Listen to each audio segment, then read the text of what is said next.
Halo teman-teman, hari ini kita akan membahas perusahaan yang di-request oleh teman kita, yakni perusahaan yang awalnya saya kira ini perusahaan yang bergerak di bidang IT ya, tapi ternyata saya salah karena perusahaan yang satu ini bergerak di bidang distributor produk-produk elektronik ya, yakni adalah Galva Technologies Tbk dengan kode emiten GLVA ya.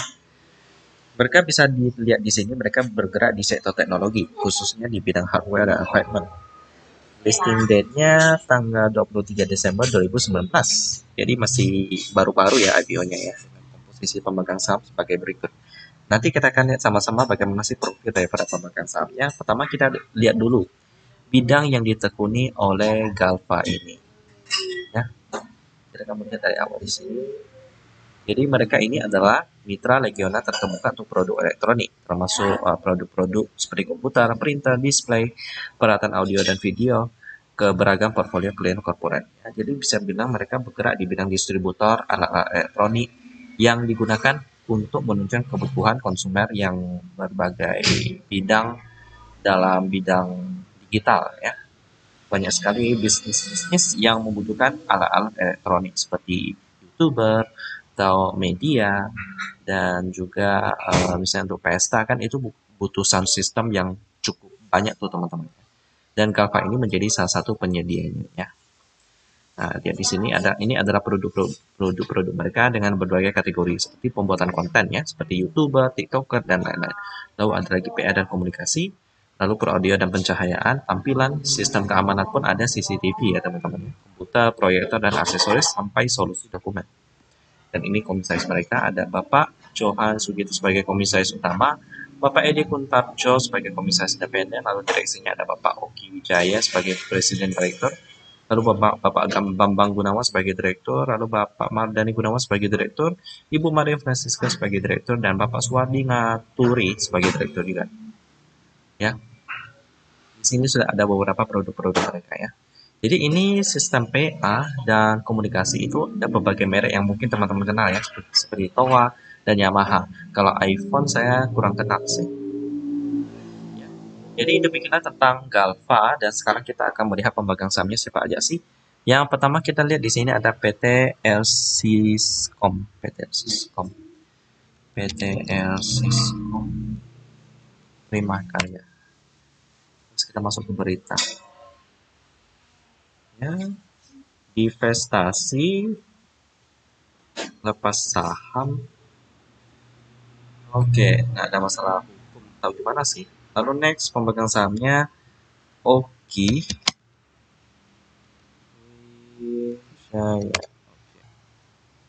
Fasilitas kredit, penarikan meroket, kembangkan laptop merah putih, dorong investasi, pinjaman BCA. Oke, pinjaman. Oke, aman-aman aja sih dengan komposisi pemegang saham masyarakat sebesar 29% ya. Jadi masih aman. Kita lihat di sisi fundamental sekarang. Jadi kita fokus ke sini ya. Kita besarkan. Oke, lebih nyaman lihatnya ya. Jadi mereka IPO tahun 2019. Ya, sekarang udah 2021. Bentar lagi tahun 2022 teman-teman ya. Oke, karena hari ini Kamis, tapi besoknya kan akhir tahun. Jadi bursa libur ya. Jadi jangan heran kalau misalnya kok hari ini besok misalnya hari Jumat kok ada transaksi padahal nggak ada hari libur gimana kan ternyata hari liburnya akhir tahun jadi pasti libur teman-teman ya. Jadi untuk hari bursa sampai ketemu Senin depan teman-teman. Kita lihat di sini fundamentalnya operating profitnya lebih besar daripada net profit jadi operating profitnya cukup besar bagusnya cukup mendominasi. Di sisi valuasi PER-nya ada 14 kali jadi sudah cukup mahal bagi saya dengan PBV-nya ada 2 kali lipat. Ya, sayang sekali sih udah mahal, tapi kayaknya ini perusahaannya bagus-bagus aja sih. Di sisi profitability-nya, operating profit margin 2% dengan net profit margin 2%, cukup tipis. Di sisi liquidity-nya, cash ratio-nya 18%, tapi tenang teman-teman, masih ada quick ratio-nya sebesar 101%, dengan quick ratio-nya juga 157%, ini cukup besar. Mereka juga sempat bagi dividen ya tahun ini cukup bagus ya. Lalu kita lihat overview, bagaimana turnover-nya hari ini, 48 miliar 48 juta jadi cukup sepi ya transaksi untuk saham yang satu ini ya. Jadi saya akan skip dulu ya, karena bukan hanya tentang liquidity-nya, turnover-nya yang cukup sepi, tapi fundamentalnya yang juga udah cukup mahal ya. Harga IPO-nya sih 226, jadi nggak terlalu jauh dengan harga sekarang. Jadi bisa dibilang GAVA ini masih cukup mahal. Jadi sampai pair-nya itu mencapai 10 kali atau ke bawah, saya akan skip dulu untuk saham GAVA ini ya teman-teman.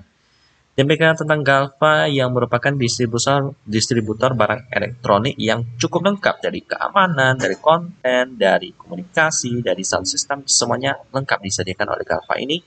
Dan kita ketemu lagi di video selanjutnya.